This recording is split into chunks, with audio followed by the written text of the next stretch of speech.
Student class 6 এর তোমাদের ইতিহাস বই অতীত ঐতিহ্য পরপর পড়ে দিচ্ছি। প্রথম চ্যাপ্টার পড়ে দিয়েছি, আজকে দ্বিতীয় চ্যাপ্টার দেখো। ভারতীয় উপমহাদেশে আদিম মানুষ যাযাবর জীবন থেকে স্থায়ী বসতি স্থাপন।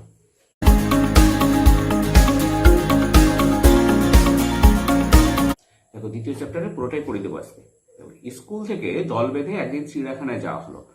আমরা তো চিড়িয়াখানায় দেখেছো, তোমরা কলকাতা চিড়িয়াখানায় যারা গেছো তারা দেখেছো চিড়িয়াখানা কি কি থাকে, কেমন দেখতে, কত বড়।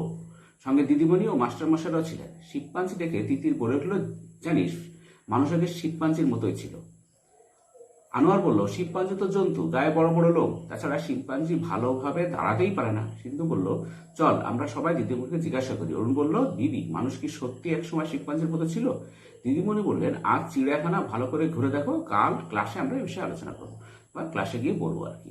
আসলে শিবপাঞ্জির মতো দেখতে ছিল না, মানুষও প্রাণী, কিন্তু পুরোনো আমল থেকে আমরা একটা ধারণা করছি যে বাদার মধ্যে দেখতে, কেউ বলছে শিবপাঞ্জির মধ্যে দেখতে, ব্যাপারটা সেখানে নয়। শিবপাঞ্জি আলাদা জন্তু, মানুষ আলাদা জন্তু। আদি মানুষের কথা, মানুষ ও তার কাজকর্ম নিয়ে মানুষের ইতিহাস।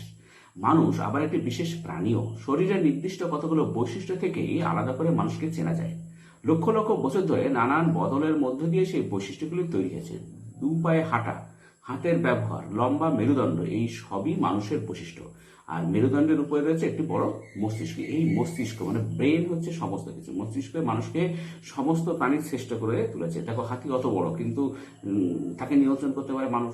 বাঘ, সিংহ, যাই বলো, সমস্ত কিছুকে মানুষ মেরে ফেলতে পারে। মানুষ সমস্ত কিছু নিয়ন্ত্রণ হয়ে গেছে, কারণ কি মানুষের এই বুদ্ধি, মস্তিষ্কের জন্য আর কি। মানুষই একমাত্র প্রাণী যারা হাতের বুড়ো আঙুলকে কোনো কিছু ধরতে ব্যবহার করে।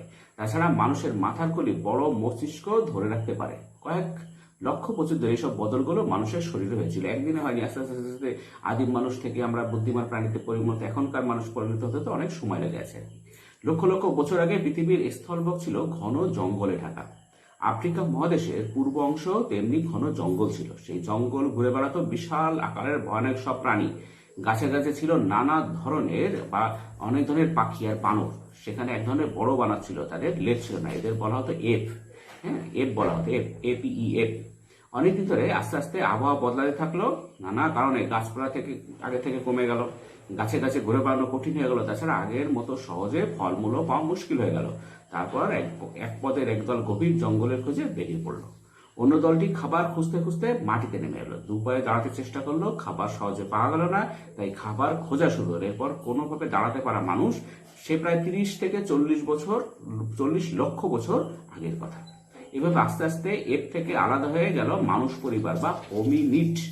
শুরু হলো মানুষের এগিয়ে চলা এবং নিজেকে উন্নত করা। তাহলে মানুষ পরিবার কি? হোমিনিড।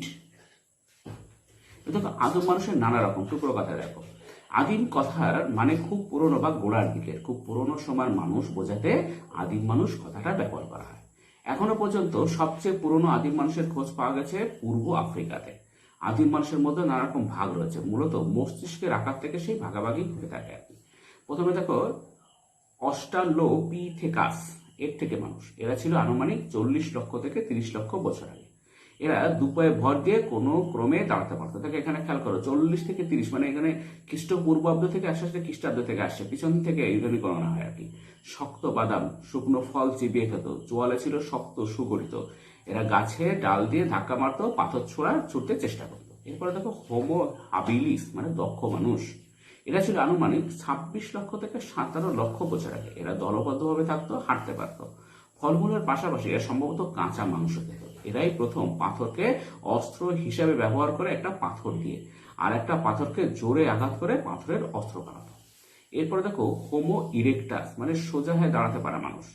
এরা ছিল আনুমানিক 20 লক্ষ থেকে 3,50,000 বছর আগে। এরা দুপায়ে ভর করে সোজায় দাঁড়াতো, দলবদ্ধভাবে গুহায় থাকতো, এরা শিকার করতে পারতো। এরাই প্রথমে আগুনের ব্যবহার শিখেছিল। এই আগুনের ব্যবহার মানুষকে পুরো বদলে দিয়েছিল। আগুনের ব্যবহারই আজকে সভ্যতার সৃষ্টির মূল হচ্ছে আগুনের ব্যবহার। এরা বানিয়েছিল স্তর কাটা নুড়ি পাথরের হাতিয়ার, শেষ দিকে বানিয়েছিল হাতকোটার। এরপর দেখো হোমো স্যাপিয়েন্স মানে বুদ্ধিমান মানুষ। এই যে এখন যে বুদ্ধিমান মানুষ আর কি, হোমো স্যাপিয়েন্স। এরা আনুমানিক 2,30,000 বছর আগে এসেছিল। এরা দল বেঁধে বড় পশু শিকার করত, নানা কাজে আগুন ব্যবহার করত, পশুর মাংস পুড়িয়ে খেত, পশুর চামড়া পড়তো, ছোট তীক্ষ্ণ ধারালো পাথরের অস্ত্র তৈরি করতে শিখেছিল। এরা বর্ষা যেত, পাথরের অস্ত্র বানাতে পারত। এবার দেখো লক্ষ লক্ষ বছর ধরে আদিম মানুষ পাথর দিয়ে হাতিয়ার বানাতো, সেজন্য পাথরের যুগ মানুষের ইতিহাসের একটা বড় অংশ। পাথরের যুগকে সাধারণভাবে 3টে পর্যায়ে ভাগ করা হয়। সেই প্রতিটা ভাগে পাথরের হাতিয়ারগুলো আলাদা বৈশিষ্ট্য রয়েছে। তাছাড়া আদিম মানুষের জীবনযাপন অনেকটা বদল করেছিল। এবার দেখো 3টি পাথরের যুগ আর কি। প্রথমে পুরনো পাথরের যুগ, আনুমানিক খ্রিস্টপূর্ব 20 লক্ষ বছর থেকে খ্রিস্টপূর্ব 10,000 বছর। হাতিয়ার বড় ও ভারী পাথরের, এবড়ো খেবড়ো শিকার করে ও বনের ফলমূল জোগাড় করে খেত মানুষ। খোলা আকাশের নিচে কখনো বা গুহায় থাকতো। এরপরে মাঝের পাথরের যুগ আর কি, আনুমানিক খ্রিস্টপূর্ব 10,000 থেকে খ্রিস্টপূর্ব 8,000 বছর আগে। হাতিয়ারের পাথর ছোট হালকা ও ধারালো, আস্তে আস্তে দেখো বড় থেকে ছোট হালকা ও ধারালো হচ্ছে। শিকার করে বনের ফলমূল জোগাড় করার পাশাপাশি পশু পালন শুরু হয়। গুহা থেকে বেরিয়ে ছোট ছোট বসতি বানানো শুরু। এবার নতুন পাথরের যুগ, আনুমানিক খ্রিস্টপূর্ব 8,000 থেকে খ্রিস্টপূর্ব 4,000 বছর।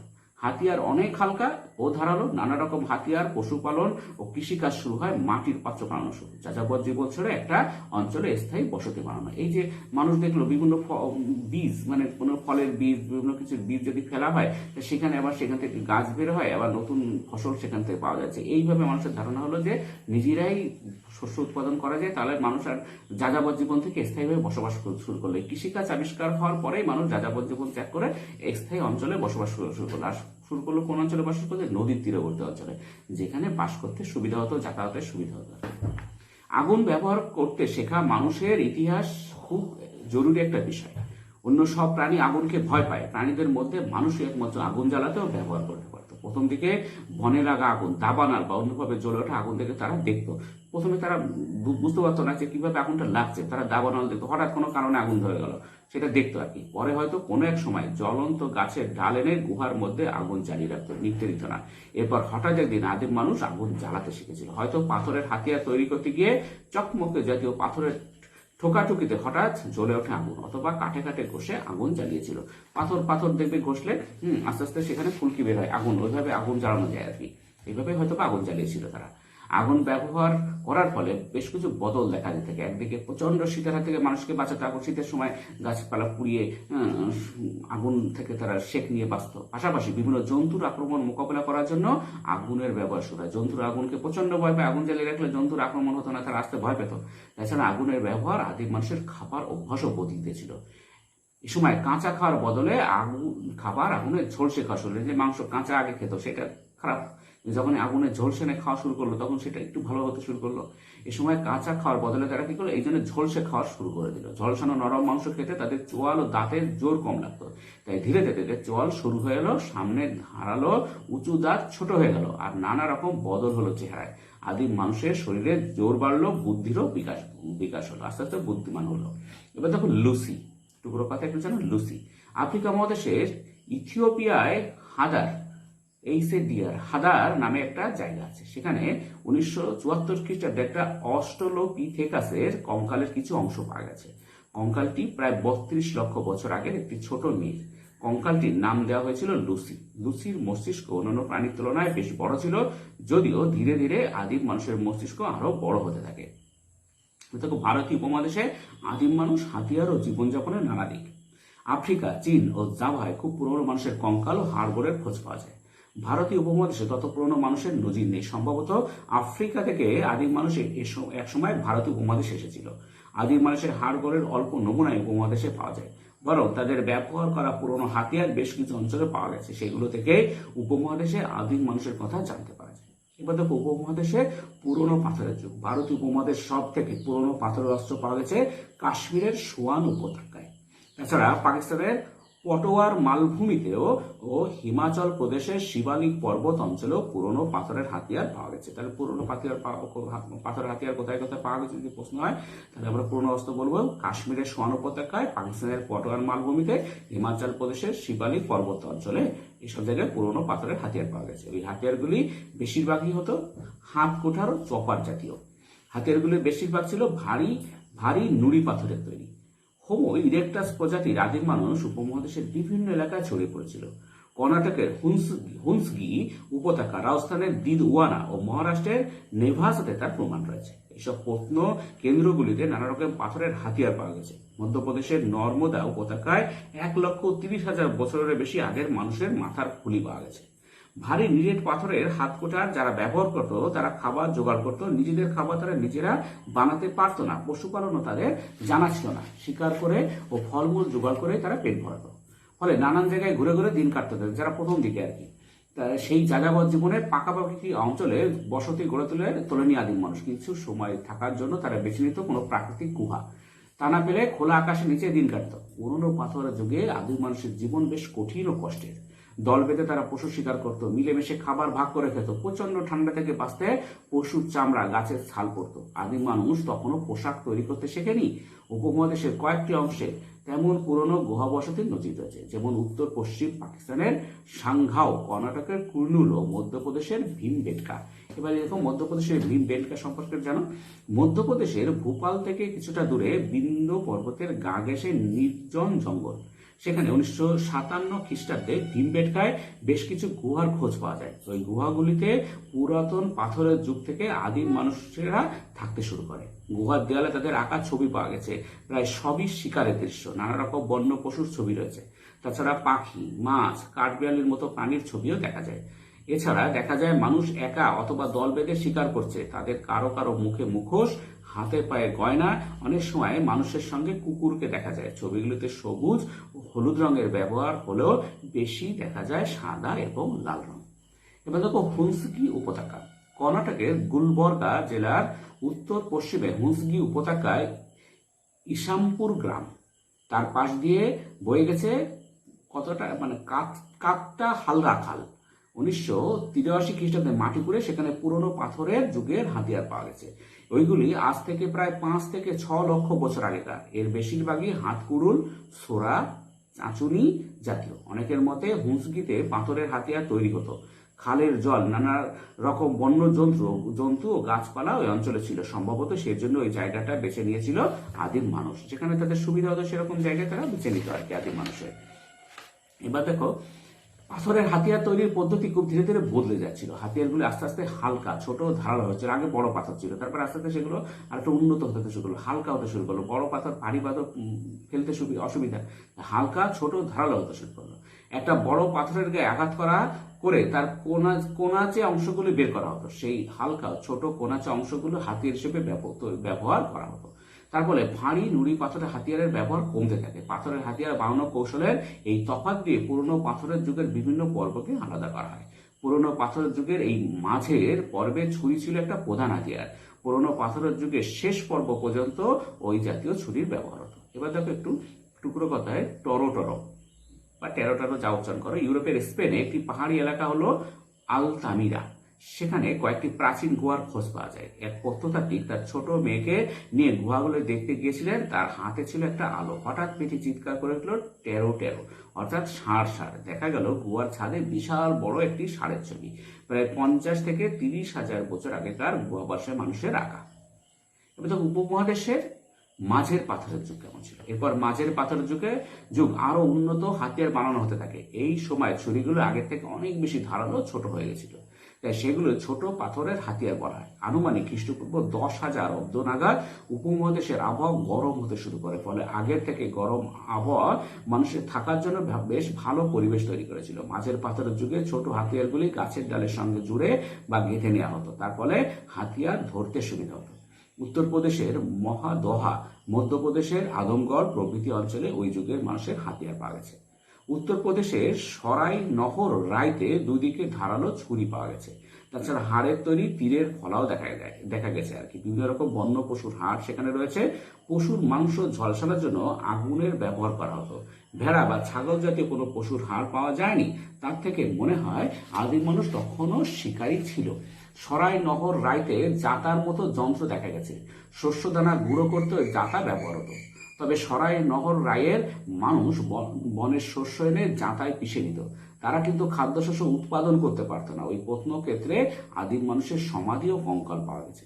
মহাদহাতেও সমাধি পাওয়া গেছে। সেখানে কঙ্কালগুলি থেকে জানা যায় কম বয়সে সেই মানুষগুলি মারা গিয়েছিল। মানে তখন কষ্টকর জীবন, বিভিন্ন পশু শিকার করতে গিয়ে বিভিন্ন রকম ভাবে আহত হয়ে মানুষ খুব অল্প বয়সে কিন্তু মারা যেত আর কি। নর্মদা উপত্যকার আদমগড়ে 8,000 বছর পুরনো বন্য পশুর হাড় পাওয়া গেছে। পাশাপাশি বেশ কিছু গবাদি পশু, কুকুরের হাড়ও রয়েছে। গবাদি পশু ও কুকুরের হাড়ে আঘাতের চিহ্ন নেই। অর্থাৎ তাদের মারা হয়নি। এর থেকে মনে হয় আদমগড়ের মানুষ পশুপালন করতে শিখেছিল, তবে তারাও শিকার করে খাবার জোগাড় করত। পশুপালনের ফলে খাবার ও দুধ পাওয়া যেত বেশি, ফলে সেগুলো রাখার জন্য দরকার হয় পাত্র। হয়তো ঝুড়ির মতো কিছুটা মাটি ঢেলে হাত দিয়ে লেপে মাটির পাত্রগুলি বানানো হতো। কুমোরের চাকার ব্যবহার তখনও শুরু হয়নি। এবার দেখো বাগর, টুকরো কথায় রাজস্থানের বাগরে আদিম মানুষের বসতির চিহ্ন পাওয়া গেছে। একেবারে প্রথম দিকে বাগরের বাসিন্দারা শিকার করেই খাবার জোগাতো। কিছু কিছু পশুপালনও তাদের জানা ছিল।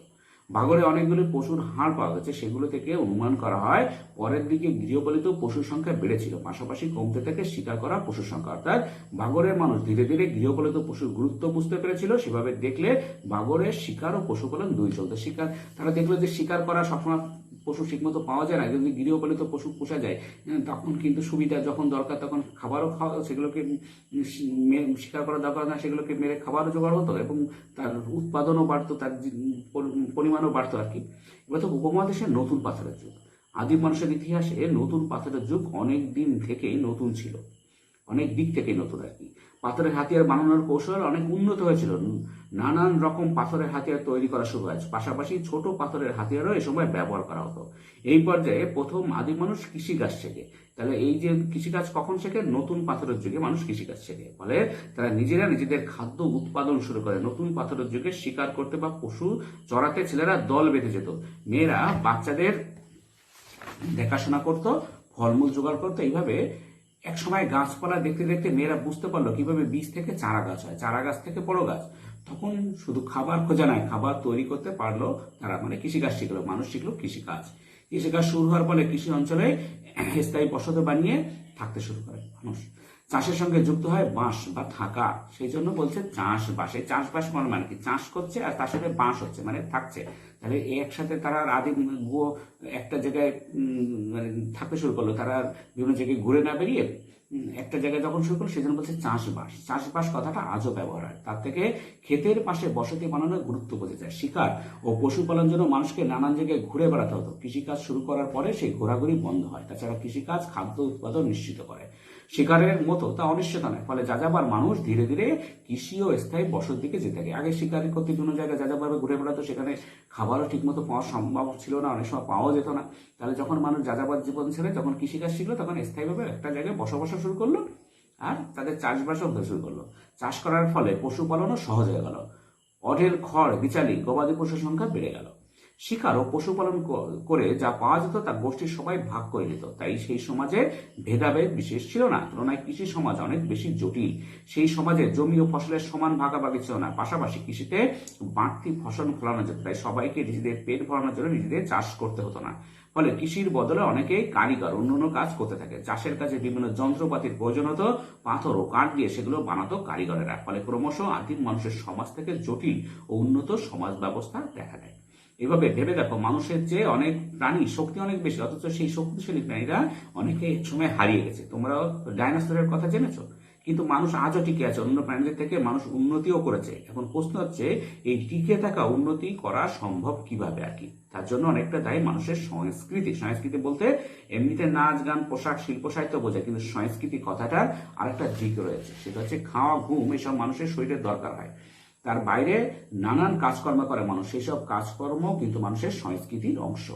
সেভাবে বললে আদিম মানুষেরও সংস্কৃতি ছিল। পাথরের ভোঁতা হাতিয়ার বানানো সেই সংস্কৃতির মধ্যেই পড়ে। সংস্কৃতির জন্য যে কোনো পরিবেশে মানুষ নিজেদের মানিয়ে নিতে পেরেছে। শীত, বর্ষা, গরম সব অবস্থাতেই টিকে থাকতে শিখেছে মানুষ। প্রকৃতি ও পরিবেশকে নিজেদের মতো করে ব্যবহার করতে পারে মানুষ। এই যে প্রকৃতি ও পরিবেশকে নিজেদের মতো ব্যবহার করতে পারার জন্যই মানুষ টিকে গেল। অন্যান্য প্রাণী যারা খুব শক্তিশালী ছিল, ডাইনোসর যেমন শক্তিশালী ছিল, কিন্তু তার সাথে তারা কিন্তু মানিয়ে নিতে পারেনি। প্রকৃতির সঙ্গে মানিয়ে নিতে না পারার জন্য তারা কিন্তু আজকে শেষ হয়ে গেছে আর কি, তাদের আর অস্তিত্ব নেই। সেই ব্যবহার করার পদ্ধতিগুলো মানুষের সংস্কৃতির ভেতর পড়ে। বলা যেতে পারে সব সময় সব সমাজেরই কোনো না কোনো সংস্কৃতি ছিল। যেমন ধরো, একসময় পৃথিবীতে খুব ঠান্ডা ছিল, অনেক পশু পাখির মতো মানুষের সেই ঠান্ডায় কষ্ট হতো। একসময় ঠান্ডা থেকে বাঁচতে মানুষ গাছের ছাল গায়ে জড়াতে শুরু করলো। তখন যেহেতু জামা কাপড় এগুলো পোশাক পরিচ্ছদ আবিষ্কার হয়নি, তখন তারা মানুষকে গাছের ছাল পরে এগুলো করার চেষ্টা করতো। কখনো বা মরা পশুর চামড়া পরতো। এই যে ঠান্ডা থেকে মানুষ ছাল চামড়া দিয়ে গা ঢাকার উপায় বের করলো মানুষ, সেইটাই সংস্কৃতির অংশ আর কি। তবে সংস্কৃতি থেকে সভ্যতা আলাদা। ভারতীয় উপমহাদেশের নতুন পাথর যুগে স্থায়ী বসতি দেখা গেল। তার সঙ্গে ধীরে ধীরে সভ্যতার নানা বৈশিষ্ট্য ফুটে উঠলো মানুষের জীবনযাত্রায়। আদিম মানুষের ইতিহাস সভ্যতার ইতিহাসের দিকে এগিয়ে থাকলো। এভাবে আস্তে আস্তে মানুষ কি হলো, আদিম মানুষ থেকে সেই যে সভ্য মানুষে পরিণত হলো। আজকে এ পর্যন্ত, পরের ভিডিও দেখা হবে। Thank you very much for watching.